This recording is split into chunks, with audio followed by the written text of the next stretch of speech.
Welcome to Vivid Talk Live. I'm your host, Gwen Witherspoon. I am the Principal and Chief Visionary Officer of Adam Red and Atlanta Branding Agency. I'm a brand strategist and a Better Life Coach.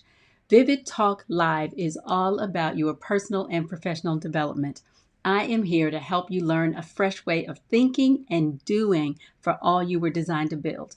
Normally, you can watch live Wednesdays at 7 p.m. Eastern Standard Time on your favorite social networks or on my website at gwenwitherspoon.com, where you will also find the replays. But tonight, it is going to be pre-recorded. By the time this airs, the entire week, my husband and I will be doing a major photo shoot. So there was no way I was going to be able to do this live, but I wanted to make sure that we didn't miss an episode. So tonight, I have another question for you. Do you want to know how to spend your life celebrating? And that sounds delightful, just saying the word. The key is a lifestyle of rest. I call that living your life at play.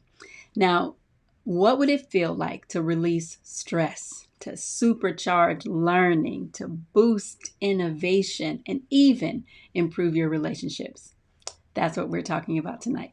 So please, introducing yourself in the comments. Your questions are welcome. Ron will be driving, so I will be monitoring the chat.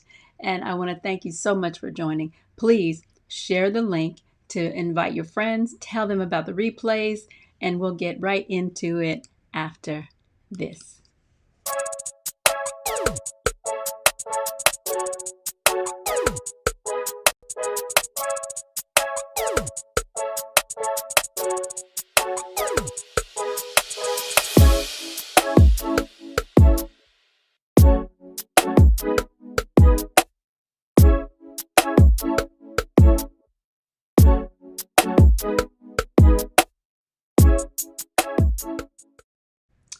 And make sure you follow at Gwen Fuchsias on Facebook, Instagram, Twitter, Periscope, and Gwen Witherspoon Coach on YouTube. And you can, I mentioned the website, gwenwitherspoon.com. This is where you can learn a little bit about me. You can also see our new blog posts. You can visit the store and purchase tools, accessories, events, everything that we have available. You can see my other brands. You can watch live, find all the social networks that we're airing on. Watch last week's episode that'll be featured at the bottom of each page of the homepage each week.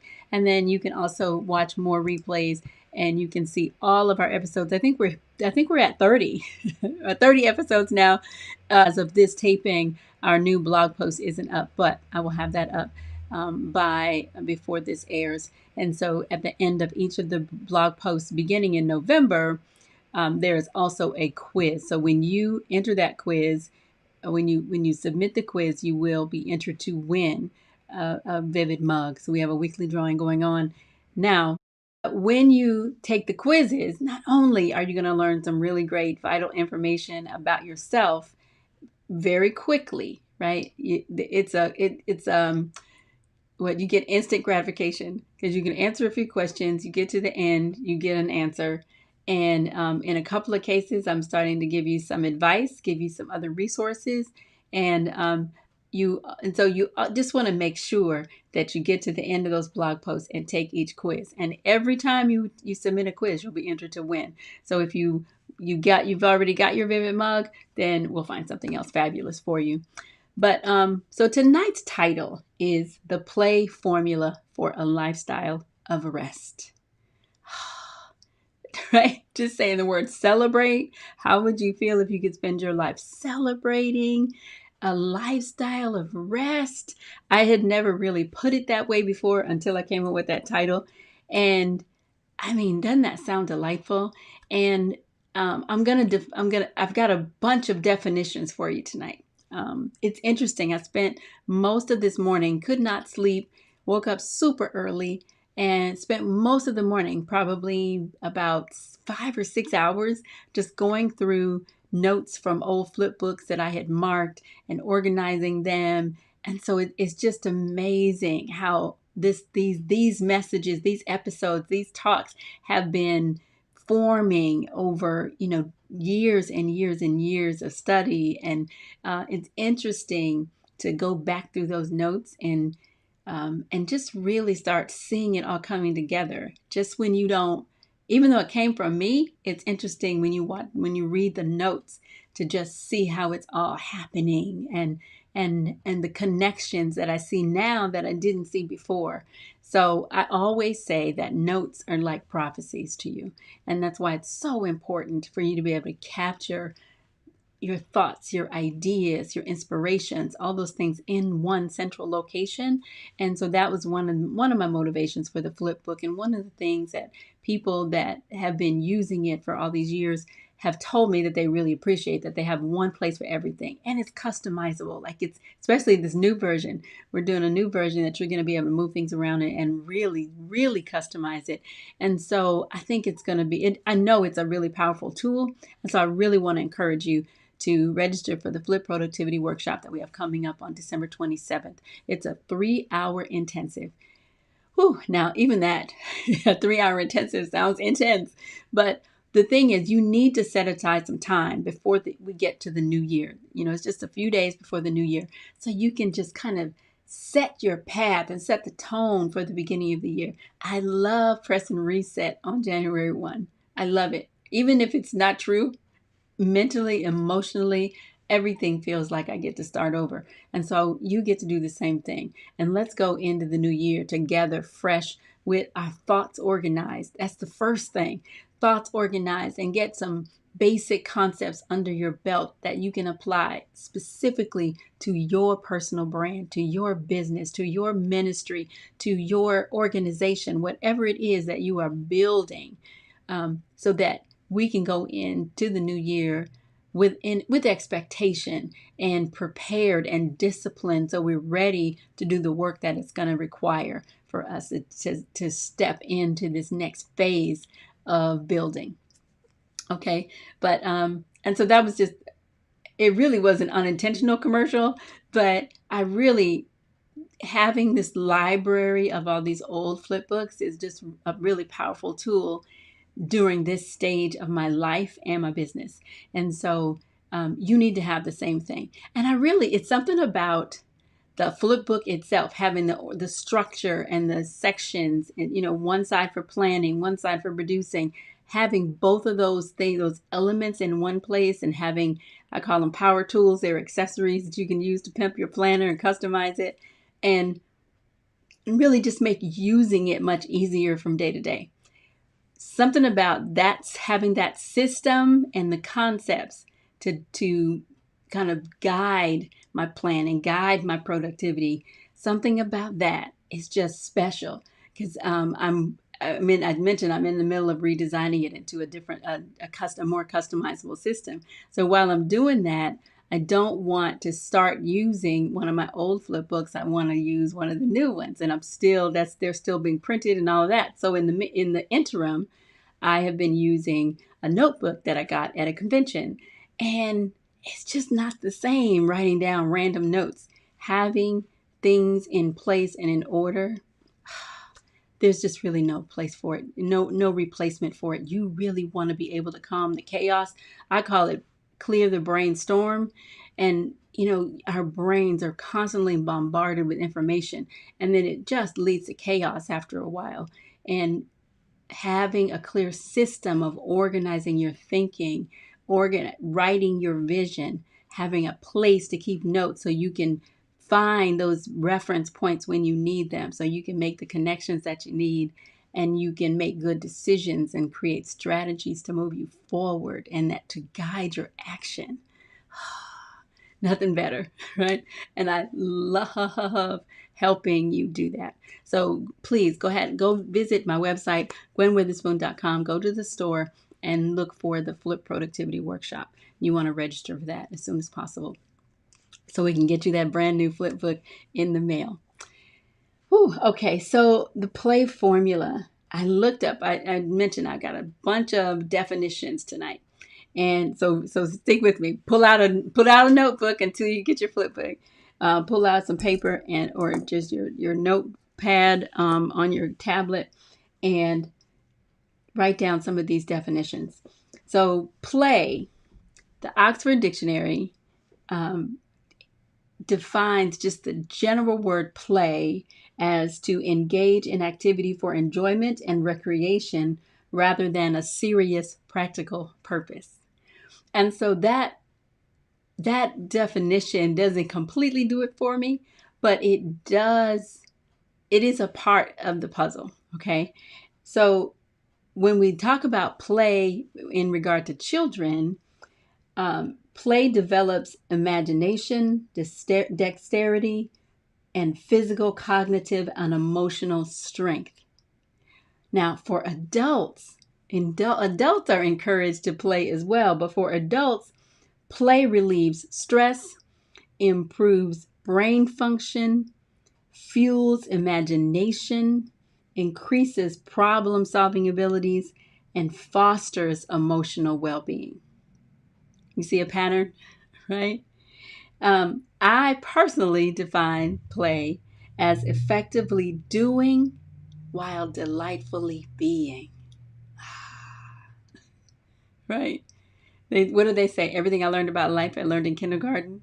So when we talk about children, the play for children is very strategic and very purposeful, right? And so if we remind ourselves when we were children, it'll help us to tap into that instinct to play. Children play naturally. It's not something we have to tell them to do. It's not an exercise we have to give them. They just go right to it. It's the first thing they do, right? So that should tell you something about how important play is as a concept, and as a practice. So I really want you to give yourself permission to play. And I love this, to play with joyful abandon. If you see my Instagram profile description says, the last thing says I'm a joy collector. So I love living my life collecting joy. Oh my God, it's so amazing. It's a beautiful way to live, but you got to give yourself permission, okay? And once you do that, play is going to supercharge your learning, improve your relationships, and even heal emotional wounds. Play as an adult is going to supercharge your learning, improve your relationships, and heal emotional wounds. Play makes work more productive, and it boosts innovation. Okay, I'm reading, I have so many definitions, but I want you to get this, okay? So I'm going to go back. I want you to give yourself permission to play with joyful abandon, because it's going to supercharge your learning, improve your relationships, and heal emotional wounds. This sounds like a miracle therapy, right? Doesn't it? If what else do you know of can do all of that, right? The more I read it, the more amazed I am. But play makes work more productive, and it boosts innovation. Play makes work more productive, and it boosts innovation. So I want you to think about really developing this attitude and this whole idea of giving yourself permission. Because if I said to you, I want you to play around at work. If your boss came in and you were playing around, that would potentially cause a problem, right? But at the same time, I think what we as adults, we feel like we have to be serious. That first definition says, engage in activity for enjoyment and recreation rather than a serious practical purpose. So we think we have to have a serious practical purpose because we are mature adults. I'm grown, right? But I want you to give yourself permission to play. And play is going to change all the things that you're doing self-care for, all the things you need to vacation for, all the things that you're asking Calgon to take you away for. All those things can be solved if you give yourself permission to play, and if you allow play to help you become more productive in your work.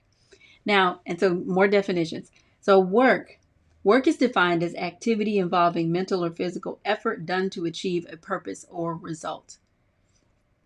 Mental or physical effort done to achieve a purpose or result. Now, I in my notes earlier that I found years ago, I discovered what I call God's nature. Now, it may not be God's nature, so don't hold me to that. But when I saw these three words, I felt like I was understanding God's essence, right? And that, so God's nature is innovation, energy, and order. Innovation, energy, and order. So think about it. When God created everything, it said he created the fish in the sea, the birds in the air, the sun in the sky, the moon in the sky to govern the night, the sun to govern the day. And then he looked to himself, right? He spoke to the water, created fish. He spoke to the air, created the birds. He told the sun, he said he declared night and day and told the sun and the moon to rule. And then he spoke to himself and created man. Male and female, it says, created he them. And once he did all of that, it says he rested. So he created everything, spoke things into existence out of his innovation and his energy, his power. There was power in his words to create what he spoke. Okay. And then, in everything that he did, he created order, because the Bible opens by saying darkness was upon the face of the deep. So everything was in confusion. Everything was in darkness. So whatever darkness and chaos that you have going on, the work that you do is the answer to that, because your work is to create order. Your work is to create order, to minimize chaos, right? And so, that's, I know, that idea has always amazed me when I think about everything that happened just from God's words, and that because he spoke to himself, that means that when he created you and me, that we have the same ability. We came out of him, so we have the same ability that he has. And so after he was his most productive, he rested. And so when we function in those same realms, in the realm of innovation, in the realm of energy, in the realm of creating order, when we function there, then we are also at our most productive. Okay. And I love, so the biblical definition of rest, when we think of rest, we think, I'm getting some sleep, I'm going to chill. For me, I spend a lot of time on the couch, when I'm going on vacation, we think, or we're going to take it easy. We're not going to think too hard, just lay back, read a book, something that's not too taxing. That's what we generally think of as rest. But the biblical definition of rest is, I looked up the Hebrew words, and there were two that stuck with me the most. It means to cease. So it means to cease from work in its whatever form you were engaging in at first, right? To cease from work, but then also to celebrate. That's where I asked you, how would you feel if you could spend your life celebrating, right? Because rest is a celebration of creation. So if you're a builder, anything that you're making, you want to give yourself the time to celebrate what you created. You got to look at it and say, that is good, right? And when you rest like that, when you celebrate what you've created, it brings refreshing, and it helps you to persevere. It helps you to withstand. It helps you to be still standing at the end, right? And I love this. Rest is it's not the rest of inactivity, which I alluded to at first, but of harmonious alignment. Now, I wouldn't necessarily use the word harmonious. However, I loved these two together, the adjective harmonious, alignment of all your faculties. So rest is realigning all of your faculties, your affections, your will, your heart, your imagination, your conscience. It's aligning all of your being, right? That's rest. Rest is not just not working. Rest is it's almost like it's a regeneration, it's a refreshing, it's a recovery, right? So that's why you need to celebrate. You don't want to celebrate to the point of, just exhaustion where you pass out, and that's not celebration. But you want to celebrate what you have created, what you are building, the progress that you are making, so that you can be refreshed and that all of your being can be realigned. That is rest. So just imagine what it would be like if you lived like that. Not just every once in a while. A few years ago, the last time I went on a vacation to ABC, it's what if you lived that way? It's regenerative, right? The Bible says 6 days. That's a principle. 6 days you should work. See, in America, we got it twisted. We work 5 days a week, and then we have supposedly 2 days of rest, 2 days on the weekend. But Bible productivity is 6 days, and then you rest. 6 days you celebrate, you create, you build, you work, you manifest. Then you rest, then you celebrate, you regenerate, you refresh, you realign all of your faculties. That, if you lived that way, you'd be living your life at play. And especially if you are, I feel like that's the best opportunity that you can give yourself to, what did I say? To effectively do while delightfully being. Effectively doing while delightfully being. Now, the other thing I was thinking about rest too is that also in Ecclesiastes, so this is not a Bible study, but these are all my favorite scriptures about work. Like, you know how some people, as soon as you get pregnant, everybody you see is having a baby. As soon as you buy a new car, everybody you pass by is driving the same car. Like, we look at the world through our own lens, and so work, productivity, faith, vision, all of these are recurring themes with me that you'll hear over and over again. And so when I read the Bible, I see all of those things. I see productivity, even though the physical word productivity is not in there. I see the word work in places that most people probably don't, because it took me years to see some of them. I was reading them over and over and then never noticed. So one thing I love, so in Ecclesiastes says that basically tells us, Ecclesiastes 2:24 tells us that enjoying your work is basically a blessing from God. So if you don't enjoy your work, I hear from so many people who are working jobs. We feel like we have to work this job. Sometimes you might have to work a job so that you can meet your obligations, especially during this situation. So many people are out of work and looking for opportunities to make sure they can meet their obligations.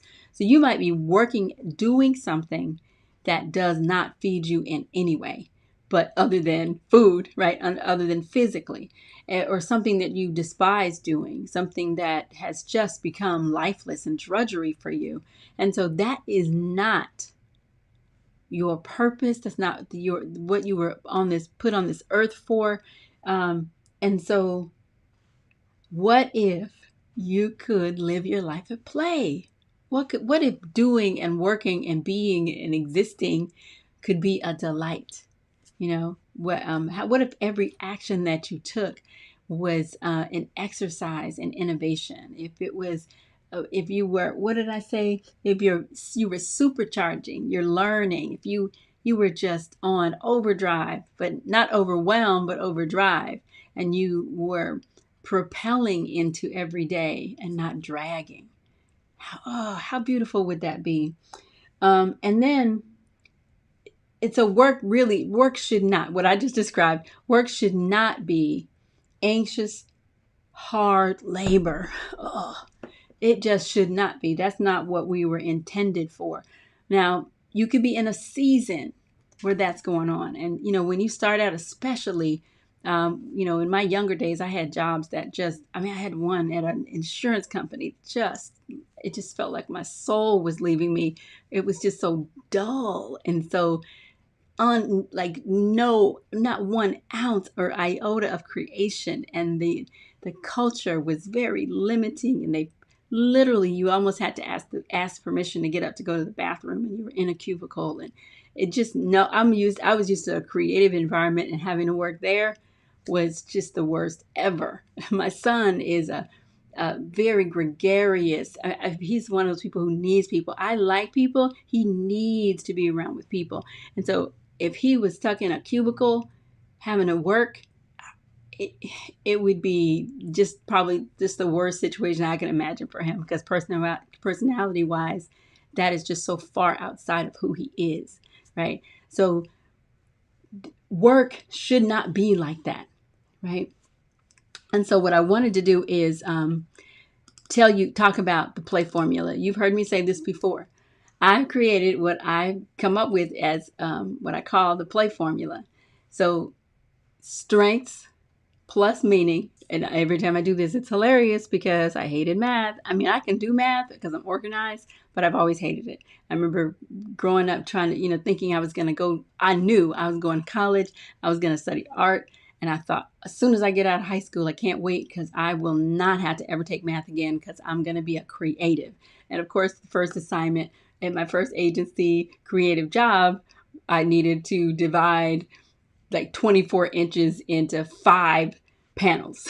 I had to go to the accounting department to get them to do the calculation for me. It was really sad. And then they came out with computers. So thankfully, the computer solved that problem for me. But every time I see it, it's just so ironic that I, of all people, would try to create any kind of formula. And I never took any real science classes either until only what I had to. But anyway, so strengths plus meaning divided by time equals play. Strengths plus meaning.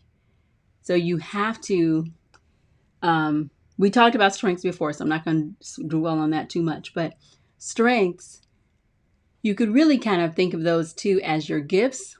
And, we all have gifts. We all have abilities. We all have talents that we were granted, right? They're whatever you are naturally good at doing. I call them your divine endowments, right? And sometimes those things are hard for you to recognize as gifts because they're so close to you. They're so personal. So you have just really taken them for granted. I think sometimes they're buried because they're just too close. What do they say? You can't see the forest for the trees. It's like you're just too close to it. So there's no way for you to even recognize sometimes. We have to dig and really pay attention and ask people and work and to really determine what those are. I love the Clifton Strengths Finder 2.0 online assessment. You can get that at my website as well. That's one of my favorites. It helps you identify your top 5 strengths. But there are a number of assessments out there where you can at least figure out what the DISC model. There's so many. So there's some tools that can help you figure it out and help point you in the right direction. But once you know your strengths, right? Your top 5 strengths, your core motivations, your behavior, your typical behavior profiles, your unique thinking patterns, like any number of assessments can help you get started, to find some words to be able to explain, right? That you can start to build on. But I was thinking about this. What would make more sense if you had, well, and we're not going to talk about you. Let's say if you had a friend who had a natural ability to cook. They weren't formally trained. They were just gifted. They were skilled. They could get into a kitchen and make the most amazing meals and pastries or whatever. They just naturally, it was just a gift. And let's say they couldn't paint a lick, not one creative bone in their body beyond that. And that maybe they couldn't even draw a stick figure. So what would make the most sense? For them to spend their time trying to develop and trying to get good at painting or drawing? Or would it make more sense for them to invest their time in getting more skilled at the thing that came natural? Right? So I hope the logical answer to you is it would make more sense for him to spend their time focusing on the thing that they're already good at, that thing that comes naturally. Develop that, create that, like refine it, go get trained in that. That would make more sense, right? Logically. But how many times have you kind of beat yourself up because you weren't good at something?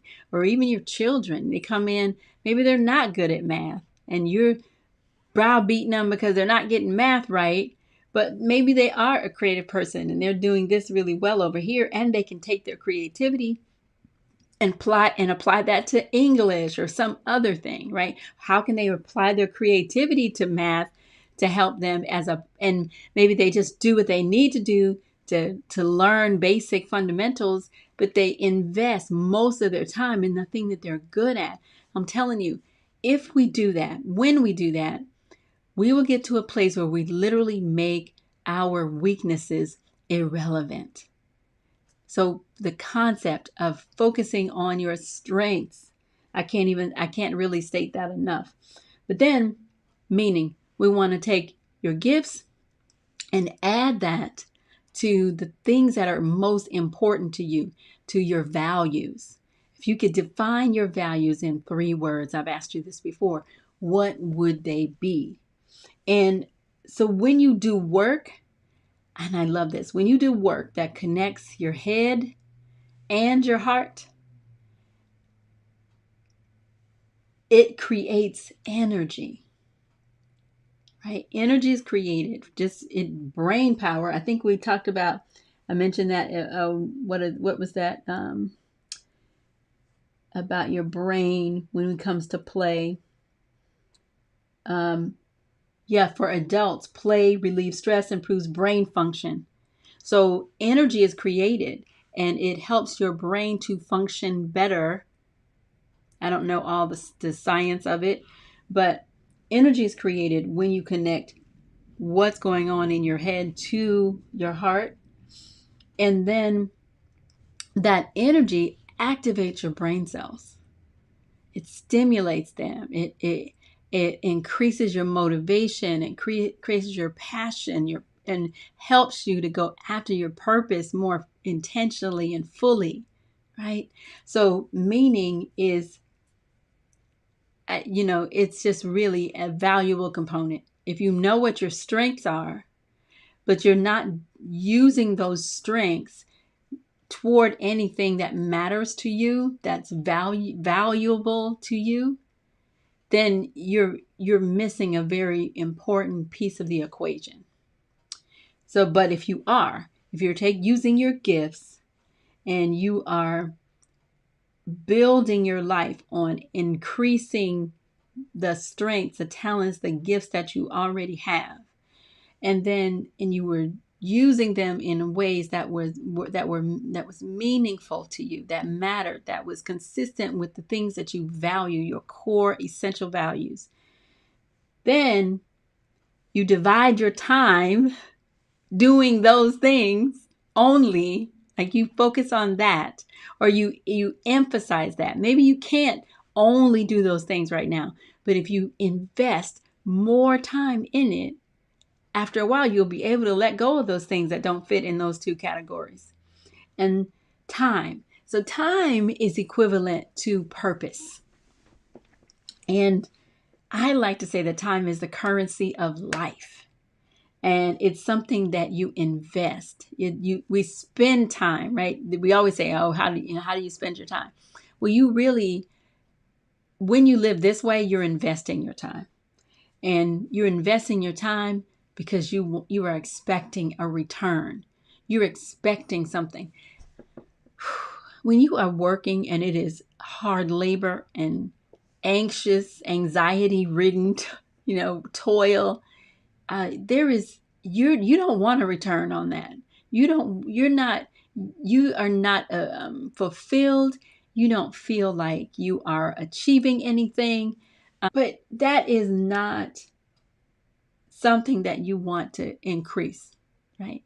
But when you are using your gifts, your strengths, you're building your life on your strengths, developing your gifts, when you've added meaning and based on what's valuable and important to you in life, and you're dividing your time with those things to achieve your purpose, you are investing the currency of time that you have been granted. Because we've all, just imagine, we've all been given a certain number of chips, and we've all been given those 24 chips every single solitary day. And we've all been given, even assigned a number of years, a number of days. And so you take those 24 hours times our assignment. None of us know exactly how long that assignment is. But, when we are investing the time that we've been given this way, then we can expect a return, a positive return on the investment. Okay. Not just spending time, wasting time, passing time. We don't want any of that. Losing time. We don't want any of that. We want to be living intentionally, purposefully. And so, really, when you learn to spend your time at play, resting in the fruit of your labor, that's a better life.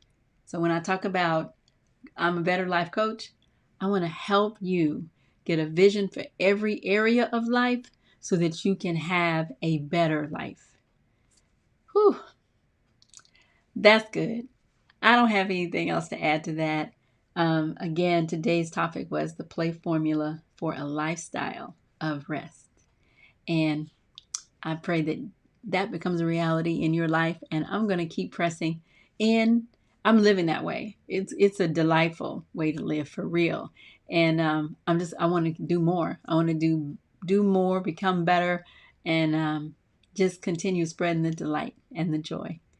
You want to make sure you follow at Gwen Fuchsias on Facebook, Instagram, Twitter, Periscope, and Gwen Witherspoon Coach on YouTube. I'm always really excited that I actually remember all of those.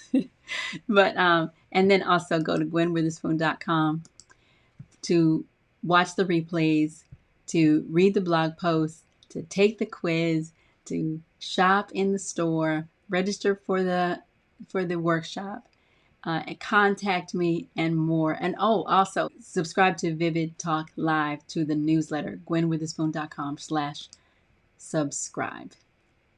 We made it! Anyway, thank you so much for joining. Please share with your friends. You know somebody that's got a great idea, needs to pivot during this pandemic, is uncertain about the direction they should take, struggling with limited resources. I'm the queen of resources. And my goal is to help you understand who you are so you can understand what it is you've been called to build and help you recognize the one problem that you were born to solve. And once you have that vision in front of you, you will have everything that you need to discipline your life, to master your habits, to become more productive, to live your life at play. That's what it's all about. So join me next week, Wednesday, 7 p.m. Eastern Standard Time for Vivid Talk Live. I'll see you then.